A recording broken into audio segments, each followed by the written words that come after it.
নবী মুহাম্মদ সাল্লাল্লাহু আলাইহি ওয়াসাল্লামের বিবাহের ইতিবৃত্ত। রাসূল সাল্লাল্লাহু আলাইহি ওয়াসাল্লামের বিবাহ সংক্রান্ত নানা কাহিনী প্রচলিত রয়েছে। তিনি সম্ভবত 13টি বিবাহ করেছিলেন, যার সবগুলোই তিনি করেছিলেন পৌর বয়সে, প্রথমা স্ত্রীর মৃত্যুর পর। 25 বছর বয়সে তিনি 40 বছর বয়সী বৃদ্ধা খাদিজাকে বিবাহ করেন, আর অবশিষ্টদের বিবাহ করেন প্রথম স্ত্রী মারা গেলে 50 বছর বয়সের পর। এই আর্টিকেলে আমরা দেখব তার এইসব বিবাহের পিছনে কি কি কারণ কাজ করেছিল। নবী মুহাম্মদ সাল্লাল্লাহু আলাইহি ওয়াসাল্লামের সকল বিবাহগুলো পর্যালোচনার পর আমাদের ধারণা নিচের কারণগুলো তার এইসব বিবাহের পিছনে ফ্যাক্টর হিসেবে কাজ করেছিল। বিবি খাদিজা, পূর্ণ নাম খাদিজা বিনতে খুওয়াইলিদ। তিনি আত্মীয়তার দিক থেকে মুহাম্মদ সাল্লাল্লাহু আলাইহি ওয়াসাল্লামের দূর সম্পর্কের চাচাতো বোন। সেই আমলে যখন নারী জাতির দুর্গতির ও লাঞ্ছনার যেখানে সীমা ছিল না, তখন এই সতীসাধ্যী নারী সুচিতায় ও শুভ্রতায় ছিলেন অনন্যা। এই কারণে অনেকে তাকে তাহেরা নামেও সম্বোধন করত। তার দুবার বিবাহ হয়েছিল, কয়েকটি সন্তানও ছিল। তার স্বামী আবিহালা বা আতিক কেউ একজন মৃত্যুকালে অগাধ ধনসম্পত্তি রেখে গিয়েছিলেন। পরবর্তীতে তিনি তার ওই স্বামীর বিস্তৃত বাণিজ্যের হাল ধরেন। কর্মচারীর মাধ্যমে তিনি নানা দেশে বাণিজ্য পরিচালনা করতেন এবং নিজেই সমস্ত বিষয়ের তত্ত্বাবধান করতেন। অনেকে অবশ্য বলেন যে খাদিজা অবিবাহিতা ছিলেন এবং তিনি তার পিতৃ ব্যবসা দেখাশোনা করতেন। আর কন্যা তিনটি, জয়নব, রুকাইয়া ও উম্মে কুলসুম, তার অকালে মৃত্যুবরণ করা বোন হালার। অবশ্য সুন্নি মুসলিমদের অধিকাংশেরই বিশ্বাস এরা মুহাম্মদ সাল্লাল্লাহু আলাইহি ওয়াসাল্লামেরই সন্তান, যদিও শিয়া মুসলিমদের এই ধরনের কোনো বিশ্বাস নেই। মুহাম্মদ সাল্লাল্লাহু আলাইহি ওয়াসাল্লাম যখন 20 বছর বয়সে পদার্পণ করেন, তখন খাদিজার নিকট থেকে তিনি তার সিরিয়াগামী এক বাণিজ্য বহর পরিচালনার দায়িত্বভার পান। আর মুহাম্মদ সাল্লাল্লাহু আলাইহি ওয়াসাল্লাম বিজ্ঞতার সঙ্গে ওই বাণিজ্য কর্ম সম্পাদন করেছিলেন এবং খাদিজাও তার কর্তব্য কর্মে খুবই সন্তুষ্ট হয়েছিলেন। এই প্রতিক্রিয়া ক্রমশ অনুরাগে রূপান্তরিত হয়। তার আগ্রহে এবং মুহাম্মদ সাল্লাল্লাহু আলাইহি ওয়াসাল্লামের সম্মতিতে উভয় পক্ষের অভিভাবকদের মধ্যে বিবাহের প্রস্তাব ও আলোচনা হলো। মুহাম্মদ সাল্লাল্লাহু আলাইহি ওয়াসাল্লামের পক্ষে তার চাচা আবু তালিব এবং খাদিজা রাদিয়াল্লাহু তাআলা আনহা এর পক্ষে তার চাচা আমর বিন আসাদ এই বিবাহে অভিভাবকত্ব করেন। বিবি খাদিজার পিতা খুওয়াইলিদ ফিজার যুদ্ধের পূর্বেই মারা গিয়েছিলেন। এই কারণে এই বিবাহে তার চাচা আমর বিন আসাদ যথানিয়মে কন্যা সম্প্রদান করেন। বিবাহের সময় মুহাম্মদ সাল্লাল্লাহু আলাইহি ওয়াসাল্লামের বয়স ছিল 25 ও তার স্ত্রীর 40। দুজনের মধ্যে বয়সের তারতম্য থাকা সত্ত্বেও একে অন্যের প্রতি তাদের ভালোবাসা ছিল প্রগাঢ়। এই বিবাহ মুহাম্মদ সাল্লাল্লাহু আলাইহি ওয়াসাল্লামের জন্য বয়ে এনেছিল শান্তি ও প্রাত্যহিক পরিশ্রম থেকে মুক্তি, যা তার মনকে প্রস্তুত করার জন্য অপরিহার্য ছিল। এছাড়াও তিনি লাভ করেছিলেন এক অনুরক্তা স্ত্রীর হৃদয়, যিনি সর্বপ্রথম তার নবুয়তে বিশ্বাস স্থাপন করেছিলেন। বিবি খাদিজার জীবিত অবস্থায় মুহাম্মদ সাল্লাল্লাহু আলাইহি ওয়াসাল্লাম অন্য কোনো পত্নী গ্রহণ করেননি। শেব গিরি সংকটের অবরুদ্ধ অবস্থা থেকে মুক্তি লাভের পর 620 খ্রিস্টাব্দে বিবি খাদিজা মৃত্যুবরণ করেন। গিরি সংকটের অনাহার বৃদ্ধা খাদিজার শরীর সহ্য করতে পারেনি। খাদিজার মৃত্যু ছিল মুহাম্মদ সাল্লাল্লাহু আলাইহি ওয়াসাল্লামের জন্য এক দুঃসহ আঘাত। যখন কেউ তাকে বিশ্বাস করত না, তখন একমাত্র তিনি তার প্রগাঢ় ভালোবাসা ও অবিচল বিশ্বাস নিয়ে তার পাশে এসে দাঁড়িয়েছিলেন। তাই তিনি তার সম্পর্কে বলতে গিয়ে একদা আয়েশাকে স্মরণ করিয়ে দিয়েছিলেন, যখন সকল লোক আমাকে অগ্রাহ্য করেছিল, সেই তখন আমার প্রতি ঈমান এনেছিল। সকলে যখন আমার কথাকে মিথ্যা বলেছিল, সেই তখন তার সত্যতা স্বীকার করেছিল। যখন অন্যরা আমাকে বর্জন করেছিল, তখন সেই ধর্মকার্যে ব্যয় করার নিমিত্তে তার ধনভাণ্ডার লুটিয়ে দিয়েছিল। বিবি সওদা, কুরাইশদের পৌত্তলিকতা থেকে ফেরানোর কাজে হতাশ হয়ে মুহাম্মদ সাল্লাল্লাহু আলাইহি ওয়াসাল্লাম অন্যত্র তার প্রচার কাজ চালানোর সংকল্প গ্রহণ করেন। মক্কা তার বাণীকে প্রত্যাখ্যান করেছে, তায়েফ হয়তো তার বাণী শুনতে পারে, এই আশা নিয়ে তিনি জায়েদকে সঙ্গে নিয়ে তায়েফবাসীদের কাছে যান। সেখান থেকে মক্কায় ফিরে আসার অল্পদিন পর মুহাম্মদ সাল্লাল্লাহু আলাইহি ওয়াসাল্লাম সওদা বিনতে জামাইয়া নাম্নী এক বর্ষিয়ান বিধবাকে বিবাহ করলেন। বিবি সওদার প্রথম স্বামীর নাম ছিল সাকরান, আর সাকরান বিন আমর। তারা উভয়ে একসাথে মুসলমান হন এবং একসাথে আবিসিনিয়ায় হিজরত করেন। অতঃপর স্বামীর মৃত্যুতে তিনি মক্কায় ফিরে আসেন। এই সময় এই নিরাশ্রয় নিঃসহায় মহিলাটির অবস্থা চরম শোচনীয় ছিল। বিবি সৌদার যৌবন অতিক্রান্ত হয়েছিল। তিনি মুহাম্মদ সাল্লাল্লাহু আলাইহি ওয়াসাল্লামের খেদমতে উপস্থিত হয়ে বললেন, হযরত, বিবাহ করার স্বাদ আমার নেই, তবে আমি কিয়ামতে আপনার সহধর্মিণী রূপে উত্থিত হবার বাসনা করি। মুহাম্মদ সাল্লাল্লাহু আলাইহি ওয়াসাল্লাম তাকে স্ত্রী রূপে বরণ করে নিলেন। নবুয়তের 10ম বছরে শাওয়াল মাসে এই বিবাহ অনুষ্ঠিত হয়েছিল। এ সময় বিবি সৌদার বয়স ছিল 55 বছর। বিবি আয়েশা। বিবি সৌদাকে বিবাহ করার কিছুদিন পর মুহাম্মদ সাল্লাল্লাহু আলাইহি ওয়াসাল্লাম আবু বকরের কন্যা আয়েশাকে বিবাহ করেছিলেন। হযরত আবু বকরের সাথ ছিল তিনি আল্লাহর রাসূলের সাথে রক্তের সম্পর্ক স্থাপন করেন। তাই তিনি বিবাহের বয়স না হলেও তার কন্যা আয়েশাকে পত্নী রূপে গ্রহণ করতে মুহাম্মদ সাল্লাল্লাহু আলাইহি ওয়াসাল্লামকে অনুরোধ করেন। হযরত আবু বকর রাদিয়াল্লাহু তাআলা আনহু এই প্রত্যাশা যুক্তিযুক্ত। ইসলামের জন্য তিনি প্রচুর ত্যাগ স্বীকার করেছেন, আর তাই মুহাম্মদ সাল্লাল্লাহু আলাইহি ওয়াসাল্লাম তার এই বাসনা পূর্ণ করে তাকে এই জগতে এবং পরকালে যথাযোগ্য মর্যাদায় অধিষ্ঠিত করেন। এই সময় আয়েশা রাদিয়াল্লাহু তাআলা আনহার বয়স ছিল 9 বছর। প্রকৃতপক্ষে তার বয়স 6 বা 9 বছর তা বিতর্কিত। বস্তুত হাদিসের কোন বইতে বিবি আয়েশা রাদিয়াল্লাহু তাআলা আনহা তার বয়স 6, আবার কোথাও 6 বা 7 বছর বলে উল্লেখ করেছেন। বিবাহের 3 বছর পর আয়েশা রাদিয়াল্লাহু তাআলা আনহা স্বামীর ঘর করতে আসেন। মুহাম্মদ সাল্লাল্লাহু আলাইহি ওয়াসাল্লাম এই সময় মদিনাতে হিজরত করেছিলেন। বিবাহের বাসর মদিনাতে উদযাপিত হয়। বয়োবৃদ্ধ বিবি সৌদা ওই সময় নিজের দাম্পত্যাধিকার আয়েশাকে দান করেছিলেন। 57 হিজরিতে বিবি আয়েশা রাদিয়াল্লাহু তাআলা আনহা মারা যান। মুয়াবিয়া নিয়োগকৃত মদিনার আমির আল ওয়ালিদ বিন উতবার নির্দেশে আবু হুরায়রা রাদিয়াল্লাহু তাআলা আনহু তার জানাজার নামাজ পড়ান। তাকে জান্নাতুল বাকিতে সমাহিত করা হয়। বিবি হাফসা। প্রকৃত নাম হাফসা বিনতে উমর। তার স্বামী খুনাইস ইবনে হুদাইফা বদর যুদ্ধে নিহত হন। তার বয়স আয়েশা রাদিয়াল্লাহু তাআলা আনহার কাছাকাছি। হযরত উমর তার এই বিধবা কন্যাকে বিবাহের জন্য ওসমানকে প্রস্তাব দেন, কিন্তু ওসমান প্রস্তাবটি ফিরিয়ে দিলে তিনি আবু বকর রাদিয়াল্লাহু তাআলা আনহুকে প্রস্তাব দেন, কিন্তু আবু বকর রাদিয়াল্লাহু তাআলা আনহু প্রস্তাবটি ফিরিয়ে দেন, কেননা হাফসা ছিলেন মুখরা। এতে উমর রাদিয়াল্লাহু তাআলা আনহু অপমানিত বোধ করেন এবং খোলা তরবারি হাতে বেরিয়ে আসেন। এই বিবাদের সুষ্ঠু ফয়সালা করতে মুহাম্মদ সাল্লাল্লাহু আলাইহি ওয়াসাল্লাম হাফসাকে বিবাহের প্রস্তাব দেন। হিজরি 3য় সনে এই বিবাহ অনুষ্ঠিত হয়। বিবাহের পর সমবয়সী হয় আয়েশা ও হাফসা রাদিয়াল্লাহু তাআলা আনহার মধ্যে প্রগাঢ় বন্ধুত্ব গড়ে ওঠে। এই প্রকৃত ঘটনা, কিন্তু অনেকেই আমার সঙ্গে একমত হবেন না জানি, তাই বাড়তি কিছু যোগ করতে হলো। ওসমান রাদিয়াল্লাহু তাআলা আনহু ওমর রাদিয়াল্লাহু তাআলা আনহুর প্রস্তাবটি ফিরিয়ে দেন, কারণ মুহাম্মদ সাল্লাল্লাহু আলাইহি ওয়াসাল্লাম তাকে ওই বিবাহ করার অনুমতি দেননি। এতে মুহাম্মদ সাল্লাল্লাহু আলাইহি ওয়াসাল্লাম সার্বক্ষণিক সঙ্গী আবু বকর রাদিয়াল্লাহু তাআলা আনহু ধারণা করেন রাসূলুল্লাহ সাল্লাল্লাহু আলাইহি ওয়াসাল্লাম নিজেই তাকে বিবাহ করতে চান। এই কারণে উমর রাদিয়াল্লাহু তাআলা আনহু তাকে প্রস্তাব দিলে তিনিও তা ফিরিয়ে দেন। যাই হোক, হাফসার বিবাহের পর আবু বকর রাদিয়াল্লাহু তাআলা আনহু উমর রাদিয়াল্লাহু তাআলা আনহুকে তার প্রস্তাব ফিরিয়ে দেবার কারণ ব্যাখ্যা করেন। তিনি বলেন, হাফসাকে রাসূলুল্লাহ সাল্লাল্লাহু আলাইহি ওয়াসাল্লাম বিবাহ করার ইচ্ছা দেখেই তিনি ওই প্রস্তাবটি গ্রহণ করেননি, কিন্তু এটা যে তার অনুমান এই কথা না বলাতে অমুসলিমগণ রাসূলুল্লাহ সাল্লাল্লাহু আলাইহি ওয়াসাল্লামের এই বিবাহ নিয়ে কটাক্ষ করে থাকে। বিবি জয়নব। তার পূর্ণ নাম জয়নব বিনতে খুজাইমা। বদর যুদ্ধে তার স্বামী ওবাইদা বিন আল হারিস আহত হন এবং পরে মারা যান। এ সময় তার বয়স ছিল আয়েশা ও হাফসার কাছাকাছি। তিনি অসম্ভব দয়ালু ছিলেন দরিদ্রদের প্রতি। এই কারণে তাকে উম্মুল মাসাকিন বা দরিদ্রদের মাতা বলা হতো। ইদ্দত শেষে মুহাম্মদ সাল্লাল্লাহু আলাইহি ওয়াসাল্লাম তাকে বিবাহ করেন। 4র্থ হিজরিতে এই বিবাহ অনুষ্ঠিত হয়, কিন্তু বিবাহের 8 মাস পরে সামান্য অসুখে তিনি মারা যান। উম্মে সালমা।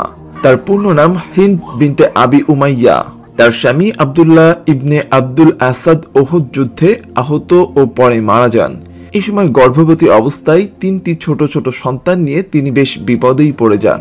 ইদ্দত শেষে সালমাকে বিবাহের জন্য আবু বকর রাদিয়াল্লাহু তাআলা আনহু ও উমর রাদিয়াল্লাহু তাআলা আনহু প্রস্তাব দেন, কিন্তু সালমা সেই প্রস্তাব ফিরিয়ে দেন। পরবর্তীতে মুহাম্মদ সাল্লাল্লাহু আলাইহি ওয়াসাল্লাম প্রস্তাব দিলে তিনি তা গ্রহণ করেন। মুহাম্মদ সাল্লাল্লাহু আলাইহি ওয়াসাল্লামের সঙ্গে বিবাহের সময় তার বয়স ছিল 29। মুহাম্মদ সাল্লাল্লাহু আলাইহি ওয়াসাল্লাম সকল স্ত্রীদের মধ্যে তিনি ছিলেন সর্বাপেক্ষা রূপবতী এবং সকলের অপেক্ষা অধিক আয়ুপ্রাপ্ত। 84 বছর বয়সে তিনি মারা যান। বিবি জয়নব হিজরি 5ম সনের শেষ ভাগে মুহাম্মদ সাল্লাল্লাহু আলাইহি ওয়াসাল্লাম জয়নব বিনতে জহশকে বিবাহ করেন। তার পূর্ব নাম ছিল বাররা। বাররা অর্থ সৎ কর্মপরায়ণ। তার জন্মের পর পিতামাতা শখ করে এই নাম রেখেছিলেন। অতঃপর তোমরা নিজেদের পবিত্রতা দাবি করো না। আয়াত নাজিল হওয়ার পর মুহাম্মদ সাল্লাল্লাহু আলাইহি ওয়াসাল্লাম কারো এই ধরনের নাম রাখতে নিষেধ করেন, যাতে নিজের বিষয়ে এমন দাবি করা হবে যা হয়তো তারা নয়। বাররা এই নামে সৎ হওয়ার দাবি রয়েছে, সুতরাং তার নাম পরিবর্তন করে জয়নব রাখা হয়। মুহাম্মদ সাল্লাল্লাহু আলাইহি ওয়াসাল্লাম তার এই ফুফাতো বোন জয়নবের সাথে মুক্ত দাস জায়েদের বিবাহ দিয়েছিলেন। তিনি যখন জায়েদের সঙ্গে জয়নবের এই বিবাহের প্রস্তাব পাঠিয়েছিলেন, তখন জয়নব ও তার ভ্রাতা আব্দুল্লাহ ইবনে জহুস এই সম্বন্ধ স্থাপনে আমরা বংশমর্যাদায় তার চাইতে শ্রেষ্ঠ ও উন্নত এই বলে অস্বীকৃতি জ্ঞাপন করেছিলেন। তখন মুহাম্মদ সাল্লাল্লাহু আলাইহি ওয়াসাল্লাম তাদেরকে বিবাহে রাজি হতে নির্দেশ দিলেন, কিন্তু তারা এই নির্দেশও উপেক্ষা করলেন। এই ঘটনার পরিপ্রেক্ষিতে এই আয়াত নাজিল হলো, আল্লাহ ও তার রাসূল কোনো কাজের আদেশ করলে কোনো ঈমানদার পুরুষ ও ঈমানদার নারীর সে বিষয়ে ভিন্ন ক্ষমতা নেই যে আল্লাহ ও তার রাসূলের আদেশ অমান্য করে, সে প্রকাশ্য পথভ্রষ্টতায় পতিত হয়। জয়নব ও তার ভ্রাতা এই আয়াত শুনে তাদের অসম্মতি প্রত্যাহার করে নিয়ে বিবাহে রাজি হয়েছিলেন। বিবাহ হলেও অত্যন্ত সুন্দরী, সম্ভ্রান্ত ও সম্পদশালী পরিবারে জন্মগ্রহণ করা জয়নব মুক্ত কৃতদাস স্বামী জায়েদকে মনে প্রাণে মেনে নিতে পারেনি। তাছাড়া মুহাম্মদ সাল্লাল্লাহু আলাইহি ওয়াসাল্লামের সহধর্মিণী হবার স্বাদ তার পূর্ব হতেই ছিল।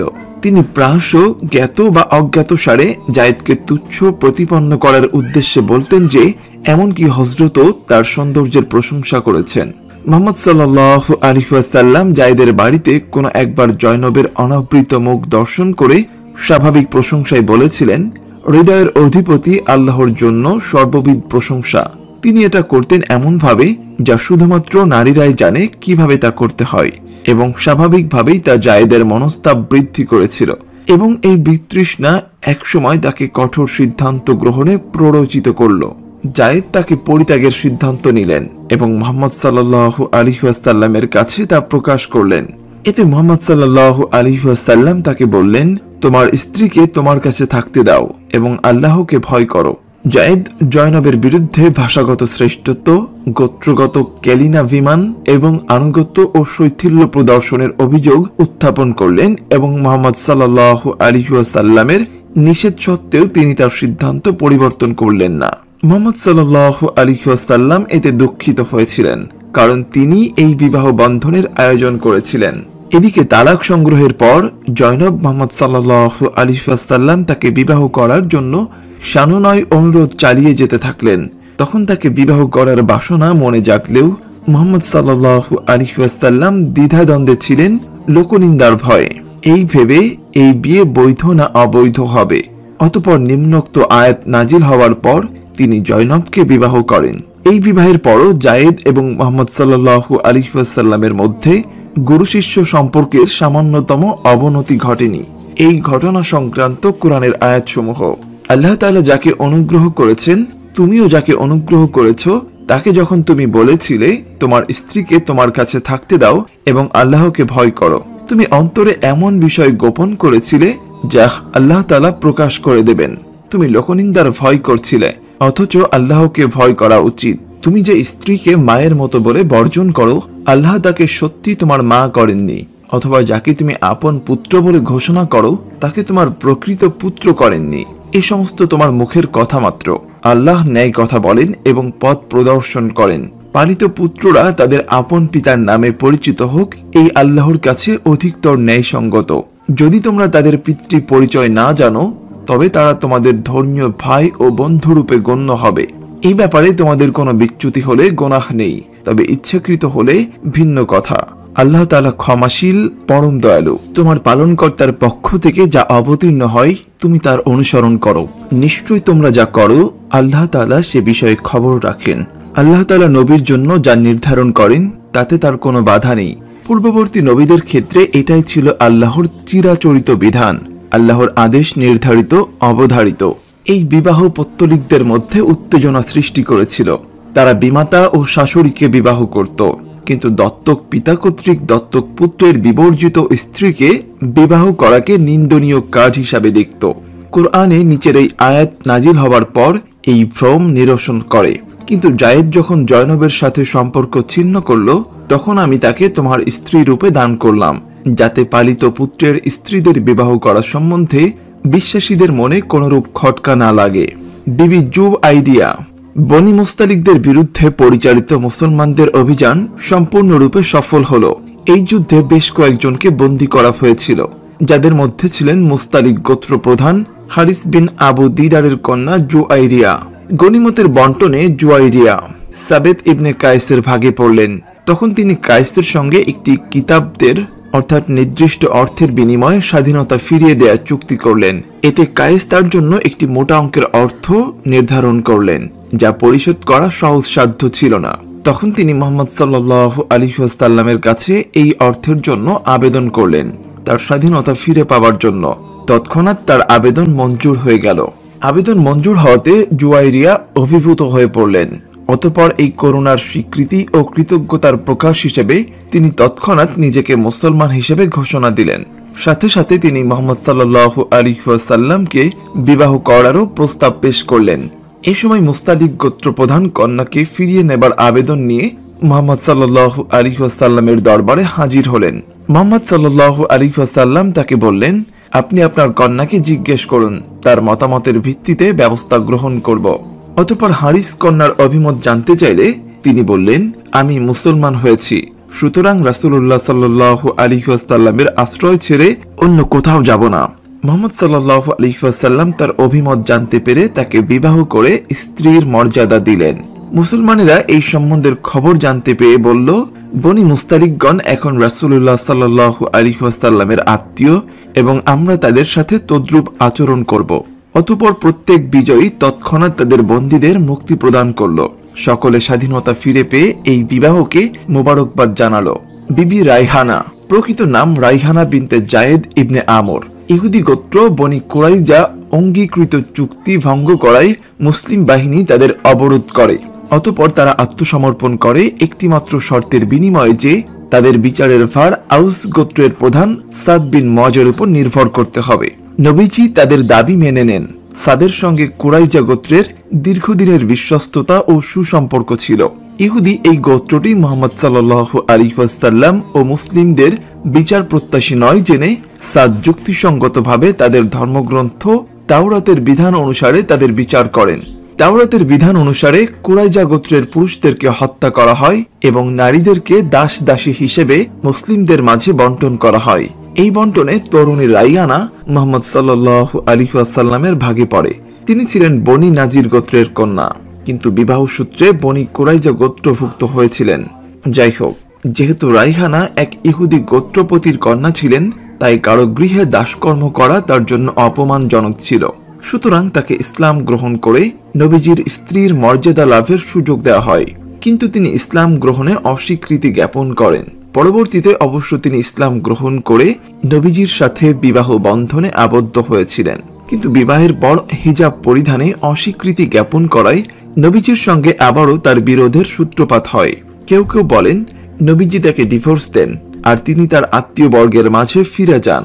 আবার কেউ কেউ বলেন পরবর্তীতে তিনি নবীজির দাসী হিসেবেই নবীজির মৃত্যুর বৎসর খানিক আগেই মারা যান এবং তাকে জান্নাতুল বাকিতে দাফন করা হয়। বিবি সফিয়া। মদিনা থেকে বিতাড়িত ইহুদিরা তাদের স্বগোত্রীয় লোকদের কাছে খাইবরে আশ্রয় নিয়েছিল। খাইবর শব্দের অর্থ সুরক্ষিত স্থান। এখানে অনেকগুলি সুরক্ষিত দুর্গ ছিল, যাদের মধ্যে আল কামুস ছিল প্রধান। খাইবরের ইহুদিরা পূর্ব থেকেই মুসলমানদের বিরুদ্ধে সক্রিয় ও দুর্দমনীয় বিদ্বেষ পোষণ করত এবং তাদের স্বগোত্রীয় লোকদের আগমনে এই অনুভূতি একটি প্রবল শক্তিতে রূপান্তরিত হল। তারা একটি প্রাচীন চুক্তির মাধ্যমে বনি গাতাফানদের বেদুইন দল ও অন্যান্য গোত্রের সঙ্গে ঐক্যবদ্ধ হল এবং মুসলমানদের ধ্বংস সাধনের নিমিত্তে একটি সম্মিলিত দল গঠনের চেষ্টা চালাতে লাগল। মুহাম্মদ সাল্লাল্লাহু আলাইহি ওয়াসাল্লাম তাদের ক্ষতি সাধনকারী শক্তি সম্পর্কে অবহিত ছিলেন, ফলে তাদের সম্মিলিত শক্তি প্রয়োগের কুফল এড়ানোর পদক্ষেপ গ্রহণ জরুরি হয়ে পড়ল। সুতরাং হুদাইবিয়ার থেকে ফিরে আসার কয়েক সপ্তাহ পরে 7ম হিজরির মুহররম মাসের প্রথম দিকে 1400 সৈন্যের এক বাহিনী খাইবরের বিরুদ্ধে প্রেরিত হলো। মুসলমানরা ইহুদিদের কাছে সন্ধির শর্তাদি প্রদান করল, কিন্তু তারা তা অস্বীকার করল। ফলে অবরোধ আরোপ করা হলো এবং তাদের প্রবল বাধা সত্ত্বেও একটির পর একটি দুর্গের পতন হতে লাগলো। আল কাসুম দুর্গটি ছিল সর্বাপেক্ষা দুর্ভেদ্য। অবশেষে তারও পতন হলো। অতঃপর ইহুদিরা ক্ষমা প্রার্থনা করল। মুহাম্মদ সাল্লাল্লাহু আলাইহি ওয়াসাল্লাম ছিলেন কোমলমতি, অত্যন্ত ক্ষমাশীল এবং দয়ালু। সুতরাং ইহুদিরা ক্ষমা পেল। মুহাম্মদ সাল্লাল্লাহু আলাইহি ওয়াসাল্লাম তাদেরকে তাদের জমিজমা ও স্থাবর সম্পত্তি ভোগ দখলের নিশ্চয়তা প্রদান করলেন এবং একই সঙ্গে তাদের নিজস্ব ধর্ম পালনেরও স্বাধীনতা দিলেন। কিন্তু যেহেতু তারা নিয়মিত করসমূহ থেকে অব্যাহতি পেয়েছে, কাজেই এখন থেকে প্রজাতন্ত্রের সংরক্ষণ ও নিরাপত্তা ভোগের জন্য তিনি তাদের উপর প্রজাতন্ত্র কর আরোপ করলেন। এই করের পরিমাণ নির্ধারিত হয়েছিল উৎপন্ন শস্যের অর্ধেক। যাই হোক, মারাত্মক কিছু অপরাধ সংঘটিত হবার কারণে কামুস দুর্গের অধিপতি কেনানা ইবনে আল রবির প্রাণদণ্ড দেয়া হয়েছিল। তার স্ত্রী সোফিয়া, পূর্ণ নাম সোফিয়া বিনতে হুরাইয়া বিন আখতাব, তার অপূর্ব দৈহিক সৌন্দর্যের খ্যাতি ছড়িয়েছিল তার গোত্রের মাঝে। খাইবর যুদ্ধের গনিমতের বন্টনে সে দেওয়ার ভাগে পড়েছিল, কেননা সেই তাকে বন্দী করেছিল। এতে সাহাবীরা মুহাম্মদ সাল্লাল্লাহু আলাইহি ওয়াসাল্লামকে স্মরণ করিয়ে দেন যে তিনি সোফিয়া একজন গোত্রপতির কন্যা। এই কথা জানতে পেরে মুহাম্মদ সাল্লাল্লাহু আলাইহি ওয়াসাল্লাম দেওয়াকে বন্দীদের মধ্য থেকে যে কোনো একজনকে বেছে নিতে বললেন এবং সোফিয়ার কাছে দুটি বিকল্প প্রস্তাব পেশ করেন। তিনি সসম্মানে স্বাধীনভাবে নিজ গোত্র মাঝে ফিরে যেতে পারেন অথবা মুসলমান হিসেবে মদিনাতে বসবাস করতে পারেন। সোফিয়া আল্লাহ ও তার রাসূলকে বেছে নেন। এই সময় তার বয়স ছিল 17 বছর। পূর্ব থেকেই তিনি ইসলামের প্রতি অনুরাগিনী ছিলেন। মুহাম্মদ সাল্লাল্লাহু আলাইহি ওয়াসাল্লামের অসাধারণ ব্যক্তিত্বের খ্যাতি তাকে মুগ্ধ করেছিল। তাই তিনি ইসলাম গ্রহণ করে তার সহধর্মিনী হবার আকাঙ্ক্ষা প্রকাশ করেন। মুহাম্মদ সাল্লাল্লাহু আলাইহি ওয়াসাল্লাম তার এই আকাঙ্ক্ষা অপূর্ণ রাখেননি। তিনি তাকে বিবাহ করেছিলেন, আর তিনি আশা প্রকাশ করেছিলেন যে এই বিবাহ বনি নাজিরদের সঙ্গে সৌহার্দ্যপূর্ণ সম্পর্ক স্থাপনে সাহায্য করবে। যাই হোক, বিবাহের পর প্রায় সমবয়সী আয়েশা ও হাফসার সঙ্গে সোফিয়ার সখ্যতা গড়ে উঠেছিল। উল্লেখ্য, মুহাম্মদ সাল্লাল্লাহু আলাইহি ওয়াসাল্লামদের স্ত্রীদের কেউ কেউ প্রায়শ সোফিয়াকে টিস করতেন তার ইহুদি বংশোদ্ভূতের কারণে। অনেকেই সন্দেহ পোষণ করতেন ইসলামের প্রতি তার আনুগত্য নিয়ে। অনেকে আবার এমন সন্দেহ পোষণ করতেন যে তিনি হয়তো তার পরিবারবর্গের হত্যাজনিত কারণে প্রতিশোধ গ্রহণে উদ্বুদ্ধ হতে পারেন। এসব কানাকানি শুনতে পেয়ে মুহাম্মদ সাল্লাল্লাহু আলাইহি ওয়াসাল্লাম বা উমর রাদিয়াল্লাহু তাআলা আনহু খুবই অসন্তুষ্ট হন এবং এ ধরনের অমূলক সন্দেহকে উড়িয়ে দিয়ে তার আনুগত্য নিশ্চিত করেন। সোফিয়া নবী হারুনের বংশধর ছিলেন, আর তাই তার ইহুদি বংশোদ্ভূততার বিষয়ে মুহাম্মদ সাল্লাল্লাহু আলাইহি ওয়াসাল্লাম একদা তাকে বললেন, কেউ পুনরায় তাকে অপদস্থ করলে তাকে শুনিয়ে দিও, আমার স্বামী মুহাম্মদ সাল্লাল্লাহু আলাইহি ওয়াসাল্লাম, পিতা নবী হারুন এবং চাচা নবী মূসা আলাইহিস সালাম। সুতরাং আমার অবস্থান অন্য সকলের চেয়ে শ্রেষ্ঠতর। সফিয়া 670 বা 672 সনে মুয়াবিয়ার শাসন আমলে মারা যান এবং তাকে জান্নাতুল বাকিতে সমাহিত করা হয়। মৃত্যুকালে তিনি লক্ষাধিক দিরহাম মূল্যমানের ভূসম্পত্তি ও সম্পদ রেখে যান। এই সম্পদের 1/3 তিনি ইহুদি ধর্মাবলম্বী তার ভগ্নীর পুত্রকে ওসিয়ত করে যান, আর তার মদিনার বাসস্থান মুয়াবিয়া 1,80,000 দিরহামে কিনে নেন। বিবি মেরি, মুহাম্মদ সাল্লাল্লাহু আলাইহি ওয়াসাল্লাম তার প্রচারিত ধর্ম সর্বমানবের কাছে পৌঁছিবে যে উদার বাসনা দ্বারা তিনি অনুপ্রাণিত হয়েছিলেন। তার অনুসরণে তিনি প্রতিবেশী রাজন্যবর্গ ও তাদের প্রজাকুলকে সত্য ধর্ম ইসলাম গ্রহণের দাওয়াত দিয়ে কতিপয় দূত প্রেরণ করেছিলেন। এইসব রাজন্যবর্গের মধ্যে উল্লেখযোগ্য হলেন গ্রিক সম্রাট হেরাক্লিয়াস, পারস্য সম্রাট খসরু পারভেজ ও মিশরের রোমান শাসনকর্তা মুকাউকিস। মুকাউকিস বিনয় নম্র ভাষায় মুহাম্মদ সাল্লাল্লাহু আলাইহি ওয়াসাল্লামের পত্রের উত্তর দিয়েছিলেন এবং ইসলাম গ্রহণ ও বশ্যতার নিদর্শন স্বরূপ তার কাছে মেরি ও সিরি নাম্নী দুজন খ্রিস্টান কন্যা ও একটি দুষ্প্রাপ্য শ্বেত বর্ণের অশ্ব উপঢৌকন হিসেবে পাঠিয়েছিলেন। মুহাম্মদ সাল্লাল্লাহু আলাইহি ওয়াসাল্লাম এই উপহার প্রত্যাখ্যান করেননি তিনি নিজে মেরিকে বিবাহ করেন এবং সিরিকে কবি হাসানের সাথে বিবাহ দেন। যাই হোক, মুহাম্মদ সাল্লাল্লাহু আলাইহি ওয়াসাল্লামের সঙ্গে মেরির বিবাহ নিয়ে বিতর্ক করেন অনেকে। তবে যারা বিতর্ক করেন তাদের কেউই মুহাম্মদ সাল্লাল্লাহু আলাইহি ওয়াসাল্লাম যে মেরিকে বিবাহ করেননি তার সপক্ষে কোনো যুক্তি বা প্রমাণ উপস্থাপন করতে পারেননি। তারা কেবল নিম্নবর্ণিত তথ্য উপস্থাপন করেন। এটা ভুলে যান যে মুসলিম বিবাহে আনুষ্ঠানিকতা আবশ্যিক নয়, শুধু কালেমা ধারা আল্লাহকে সাক্ষী রেখেই বিবাহ করা যায়। যাই হোক, তাদের তথ্যগুলো এবার আমরা দেখি। নাম্বার 1, রাসূলুল্লাহ সাল্লাল্লাহু আলাইহি ওয়াসাল্লাম মেরি আল কিপ্তিকে বিবাহ করেননি, বরং তিনি তার রক্ষিতা উপপত্নী ছিলেন। তাকে মিশরের শাসক আল মুকাউকিস উপহার হিসেবে দিয়েছিলেন। এই ঘটনা হুদাইবিয়ার সন্ধির পর। মেরি আল কিপ্তি খ্রিস্টান ছিলেন, পরবর্তীতে তিনি মুসলমান হন। নাম্বার 2, আল্লাহর রাসূল সাল্লাল্লাহু আলাইহি ওয়াসাল্লাম তাকে আশ্রয় দেন, অর্থাৎ মেরি আল কিপ্তি ও তার বোনকে উম্মে সুলাইম বিনতে মিলহানের সাথে থাকতে দেন। পরে রাসূলুল্লাহ সাল্লাল্লাহু আলাইহি ওয়াসাল্লাম তাদের কাছে আসেন এবং তাদেরকে ইসলাম সম্পর্কে বলেন। তিনি মেরিকে রক্ষিতা হিসেবে নেন এবং তাকে তার আল আউয়ালির সম্পত্তিতে বসবাস করতে দেন।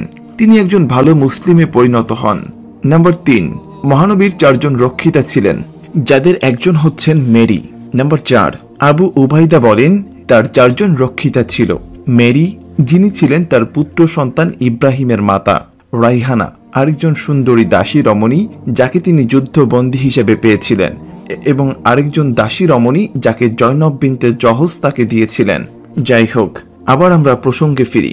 মুহাম্মদ সাল্লাল্লাহু আলাইহি ওয়াসাল্লাম সকল স্ত্রীদের মসজিদে নববীকে বেষ্টন করে একটি করে হুজরা থাকলেও মেরির জন্য কোনো হুজরা ছিল না, কেননা সেখানে হুজরা তৈরি করবার মতো যথেষ্ট জায়গা অবশিষ্ট ছিল না। আর এই কারণেই বিবাহের পর আলী ও ফাতেমাকেও মসজিদ থেকে বেশ দূরে অবস্থান করতে হয়েছিল।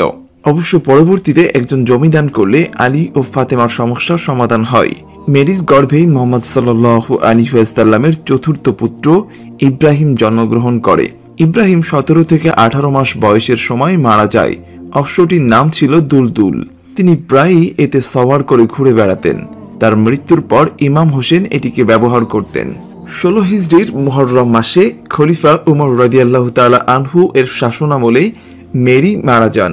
খলিফা উমর তার জানাজার নামাজ পড়ান। তাকে আল বাকিতে সমাহিত করা হয়। উম্মে হাবিবা, মক্কার কুরাইশদের অত্যাচারের কারণে মুসলমানদের 2টি দল আবিসিনিয়ায় হিজরত করে এবং সেখানকার মহানুভব খ্রিস্টান শাসক নাজ্জাসী তাদেরকে আশ্রয় দেন। মদিনাতে হিজরতের পর মুহাম্মদ সাল্লাল্লাহু আলাইহি ওয়াসাল্লাম নাজ্জাসীর কাছে একটি পত্র দিয়েছিলেন। এতে সেখানে প্রবাসী মুসলমানদের পাঠিয়ে দেবার অনুরোধ ছিল।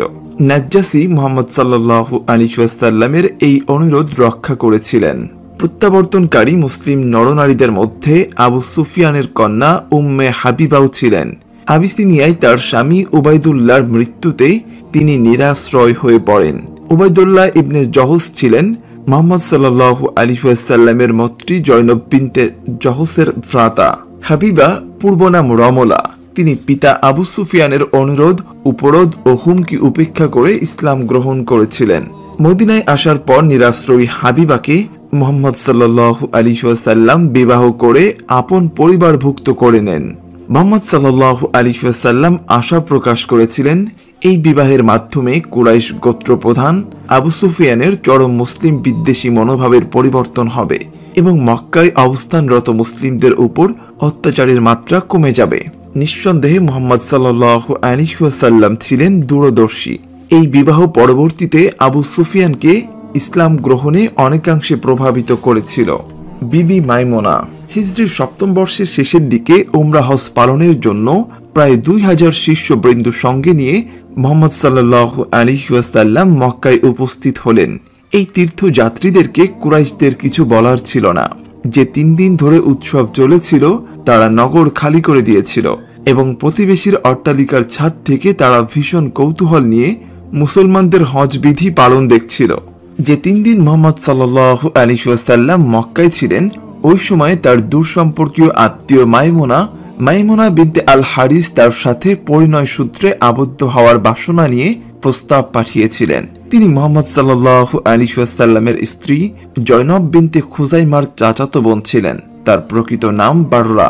মুহাম্মদ সাল্লাল্লাহু আলাইহি ওয়াসাল্লাম এই নাম পাল্টিয়ে মাইমুনা রেখেছিলেন।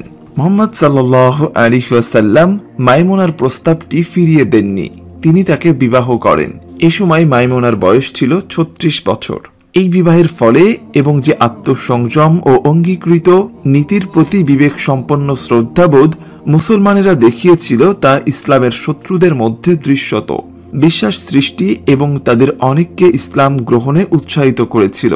এ সময় ইসলাম গ্রহণকারীদের মধ্যে উল্লেখযোগ্য ব্যক্তিরা ছিলেন আমর ইবনে আস, খালিদ ইবনে ওয়ালিদ, যিনি উহুদ যুদ্ধে কুরাইশদের অশ্বারোহী সৈন্য পরিচালনা করেছিলেন, এবং উসমান বিন তালহা। এরা অপ্রত্যাশিতভাবে মদিনায় এসে ইসলাম গ্রহণ করেন।